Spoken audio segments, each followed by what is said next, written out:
മലയാള സിനിമയുടെ നെടും തൂണുകളാണ് മമ്മൂട്ടി മോഹൻലാലും. ഇരുവരുടെയും നിരവധി കഥാപാത്രങ്ങൾ മലയാളികളെ ഏറെ സ്വാധീനിച്ച കഥാപാത്രങ്ങളാണ്. അതുകൊണ്ട് തന്നെയാണ് മലയാള സിനിമയിൽ ഏറ്റവും കൂടുതൽ ആരാധകരുള്ള രണ്ട് താരങ്ങളായി ഇവർ രണ്ടുപേരും മാറിയത്. നമ്മൾ ഇന്ന് നോക്കാൻ പോകുന്നത് ഈ രണ്ട് താരങ്ങളുടെ ചിത്രങ്ങൾ ഒരേ ദിവസം റിലീസ് ചെയ്ത് അല്ലെങ്കിൽ ഒരാഴ്ചക്ക് ഗ്യാപ്പിൽ അല്ലെങ്കിൽ ദിവസങ്ങൾക്ക് ഗ്യാപ്പിൽ വെച്ച് റിലീസ് ചെയ്ത് തിയേറ്ററിൽ വലിയ മത്സരം നടന്ന് ഒടുവിൽ വിജയിച്ചത് ആരുടെ ചിത്രമായിരുന്നു എന്ന കാര്യമാണ്.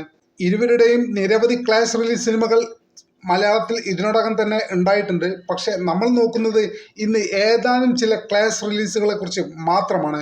മാന്യ പ്രേക്ഷകർക്ക് നമ്മുടെ വീഡിയോയിലേക്ക് ഒരിക്കൽ കൂടി സ്വാഗതം. പ്രിയപ്പെട്ടവരെ, നമ്മുടെ ചാനൽ ഇതുവരെ സബ്സ്ക്രൈബ് ചെയ്തിട്ടില്ലെങ്കിൽ ഇപ്പോൾ തന്നെ സബ്സ്ക്രൈബ് ചെയ്ത് പിന്തുണ തരണമെന്ന് വളരെ വിനീതമായി അപേക്ഷിക്കുന്നു. എന്തായാലും നമുക്ക് വിശദമായ വീഡിയോയിലേക്ക് കിടക്കാം. ആദ്യത്തെ ക്ലാഷ് റിലീസിനെ പറ്റി നമ്മൾ സംസാരിക്കാൻ പോകുന്നത് പുലിമുരുകൻ, തോപ്പിൽ ജോപ്പൻ രണ്ട് ചിത്രങ്ങളാണ്. 2016 ഒക്ടോബർ 7 റിലീസ് ചെയ്ത പുലിമുരുകൻ എന്ന ചിത്രം മലയാളത്തിലെ ആദ്യത്തെ 100 കോടി ചിത്രമാണ്. വലിയ രീതിയിലാണ് ഈ ചിത്രത്തെ കുടുംബ പ്രേക്ഷകരടക്കം മലയാളി ഓഡിയൻസ് സ്വീകരിച്ചത്. മലയാളിയുടെ വലിയ തള്ളിക്കയറ്റം തന്നെ ഈ സിനിമയ്ക്ക് ഉണ്ടായിട്ടുണ്ട്. വൈശാഖ് സംവിധാനം ചെയ്ത ഈ ചിത്രത്തിലെ 2016 ഇറങ്ങിയ ഈ ചിത്രം അന്നേ വരെയുള്ള സകല മലയാള സിനിമയുടെ റെക്കോർഡും ഭേദിച്ചുകൊണ്ട് ആദ്യമായി മലയാള സിനിമയിൽ നിന്ന് 100 കോടി നേടുന്ന ചിത്രമെന്ന ഖ്യാതി സ്വന്തമാക്കി. എന്നാൽ ഇതിനോടൊപ്പം ക്ലാഷ് റിലീസായി വന്ന തോപ്പിൽ ജോപ്പൻ എന്ന ചിത്രം ഒരു ഫാമിലി കോമഡി എൻ്റർടൈൻമെൻ്റായാണ് പ്രേക്ഷകർക്ക് മുന്നിൽ ജോണി ആൻ്റണി സംവിധാനം ചെയ്ത ഈ ചിത്രം വന്നതെങ്കിലും തിയേറ്ററിൽ വലിയ രീതിയിലുള്ളൊരു പരാജയമാണ് ഈ ചിത്രം നേരിട്ടത്. പുലിമുരുകൻ എന്ന ചിത്രത്തിന് വേണ്ടി ആളുകൾ തിരക്ക് കൂട്ടുന്ന വീഡിയോ അതുപോലെ തന്നെ ഫോട്ടോ ഒക്കെ എടുത്ത് തോപ്പിൽ ജോപ്പനാണ് അത് ആളുകൾ വന്നിട്ടുള്ളത് എന്ന രീതിയിലൊക്കെ തരം താഴ്ന്ന പ്രൊമോഷൻ വഴികളൊക്കെ അന്ന് പ്രമുഖ ഫാൻസുകാർ സ്വീകരിച്ചു നിന്നു. എന്നിട്ട് പോലും മലയാളികൾ ആ ചിത്രത്തെ തിരിഞ്ഞു നോക്കിയില്ല എന്നതാണ് യാഥാർത്ഥ്യം. എന്തായാലും ചിത്രം തോപ്പിൽ ജോപ്പൻ എന്ന ജോണി ആന്റണി ചിത്രം തിയേറ്ററിൽ തകർന്നടിയുകയായിരുന്നു. അടുത്തത് നമ്മൾ നോക്കാൻ പോകുന്നത് ഭാസ്കർ ദ റാസ്കൾ, എന്നും എപ്പോഴും എന്നീ രണ്ട് ചിത്രങ്ങളാണ്.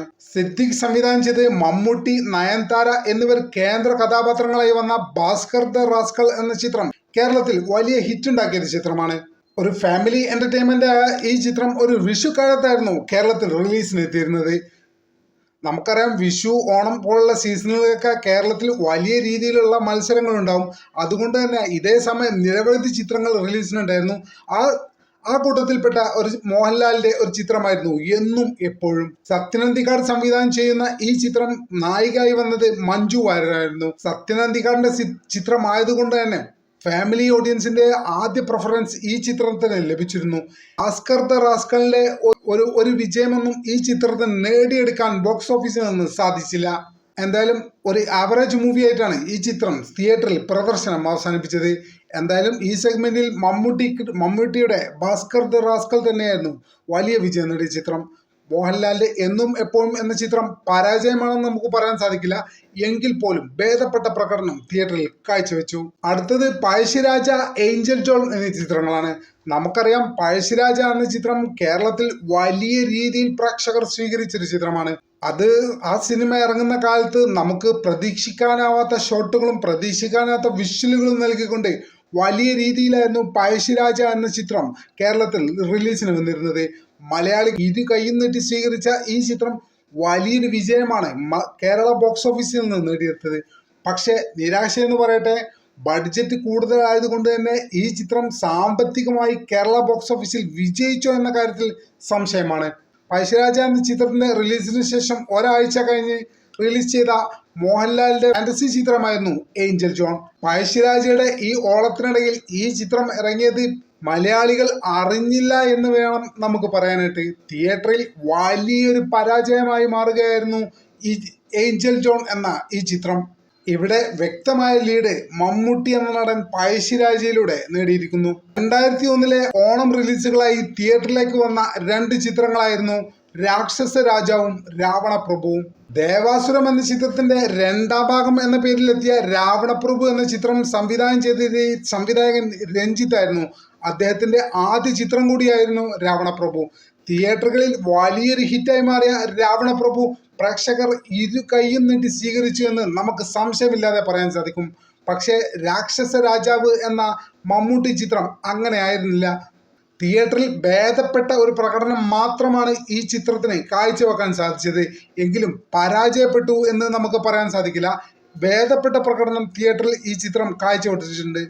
എന്തായാലും ഈ ക്ലാസ് റിലീസിൽ വ്യക്തമായ ലീഡ് മോഹൻലാലിന് തന്നെയായിരുന്നു. അടുത്തത് Shikkar versus Pranchettan and the Saint. ഈ ചിത്രം റിലീസ് ചെയ്തത്, ഈ രണ്ട് ചിത്രങ്ങളും റിലീസ് ചെയ്തത് സെപ്റ്റംബർ മാസം 2010 എന്ന വർഷത്തിലായിരുന്നു.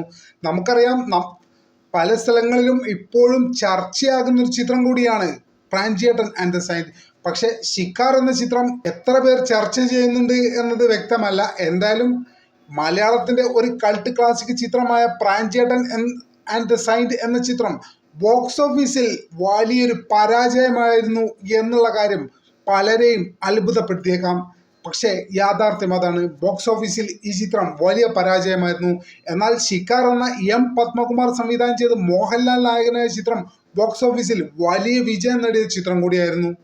പക്ഷേ കാലങ്ങൾ കൊണ്ട് പ്രാഞ്ചേട്ടൻ ചർച്ചയായി ചെയ്യപ്പെടുകയും ഷിക്കാർ എന്ന സിനിമ പലരും മറന്നുപോവുകയും ചെയ്തു എന്നുള്ളതാണ് യാഥാർത്ഥ്യം. പക്ഷെ ബോക്സ് ഓഫീസ് വൈസ് വിജയം ഷിക്കാറിനായിരുന്നു. പ്രാഞ്ചേട്ടൻ ആൻഡ് ദ സൈന്റ് എന്ന ചിത്രം ബോക്സ് ഓഫീസിൽ നിന്ന് അത്രയേറെ വിജയം സ്വന്തമാക്കാനായില്ല എന്ന് മാത്രമല്ല, പിന്നീട് വലിയ ചർച്ചയാകുകയും ചെയ്തു.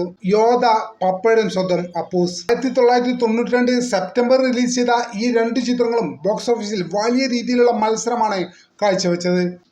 ഒരു ഫാമിലി കോമഡി എന്റർടൈൻമെന്റ് ആയ യോധ എന്ന ചിത്രം വലിയ രീതിയിൽ പ്രേക്ഷകർ സ്വീകരിക്കുകയുമുണ്ടായി. എന്നാൽ ബഡ്ജറ്റ് വളരെ അധികമായതുകൊണ്ട് തന്നെ പ്രേക്ഷകർ സ്വീകരിച്ചിട്ടും ഈ ചിത്രം ഒരു പരാജയമായി മാറുകയായിരുന്നു. പക്ഷേ പപ്പയുടെ സ്വന്തം അപ്പൂസ് എന്ന ചിത്രം കുടുംബ പ്രേക്ഷകർ വലിയ രീതിയിൽ ഏറ്റെടുത്ത ഒരു ചിത്രം കൂടിയായിരുന്നു. കുടുംബ പ്രേക്ഷകർ ഒരു തവണയല്ല പലതവണ തിയേറ്ററിൽ വന്ന് കണ്ട് ആസ്വദിച്ചൊരു ചിത്രം കൂടിയായിരുന്നു പപ്പയുടെ സ്വന്തം അപ്പൂസ്.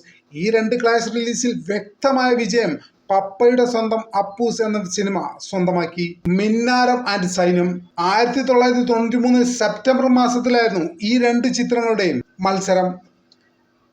നമുക്കറിയാവുന്ന പോലെ തന്നെ മിന്നാരം വലിയൊരു ഹിറ്റായി മാറുകയായിരുന്നു. ജഗതി, ശോഭന, മോഹൻലാൽ, തിലകൻ എന്നിവ വലിയൊരു താരനിര തന്നെ ഈ ചിത്രത്തിന് വേണ്ടിയുണ്ടായിരുന്നു.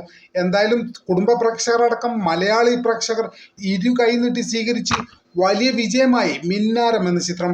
എന്നാൽ സൈന്യം എന്ന ജോഷി ചിത്രം അത്ര വലിയ വിജയമായിട്ടില്ല. വലിയ ഹൈപ്പിൽ വന്ന സൈന്യം എന്ന ചിത്രം അന്നത്തെ കാലത്ത് തിയേറ്ററിൽ വലിയ രീതിയിലുള്ള പരാജയത്തെയാണ് അഭിമുഖീകരിക്കേണ്ടി വന്നത്. മാത്രമല്ല, ആ സമയത്ത് മിന്നാരം എന്ന ചിത്രം വലിയ രീതിയിൽ ബൂമിങ് കേരളത്തിലെ തിയേറ്ററുകൾ ഉണ്ടാക്കിയതും സൈന്യം എന്ന ചിത്രത്തിന് വലിയ തിരിച്ചടിയായി. എന്തായാലും ഈ ക്ലാസ്സിൽ വ്യക്തമായൊരു വിജയം മോഹൻലാൽ എന്ന നടന് തന്നെയായിരുന്നു മിന്നാരത്തിലൂടെ. സ്ഫടികം വേഴ്സസ് മഴയെത്തും മുമ്പേ. 1995 മാർച്ചിലായിരുന്നു ഈ രണ്ട് ചിത്രങ്ങളും ബോക്സ് ഓഫീസിൽ ഏറ്റുമുട്ടിയത്. സ്ഫടികം എന്ന ആക്ഷൻ ത്രില്ലർ സംവിധാനം ചെയ്തത് ഭദ്രൻ എന്ന സംവിധായകനായിരുന്നു. മഴയെത്തും മുമ്പേ എന്ന റൊമാൻറ്റിക് ത്രില്ലർ സംവിധാനം ചെയ്തത് കമലായിരുന്നു. ഈ രണ്ട് ചിത്രങ്ങളും വലിയ രീതിയിലുള്ള വിജയം തിയേറ്ററിൽ നിന്ന് നേടിയെടുത്തു എന്നുള്ളതാണ് യാഥാർത്ഥ്യം.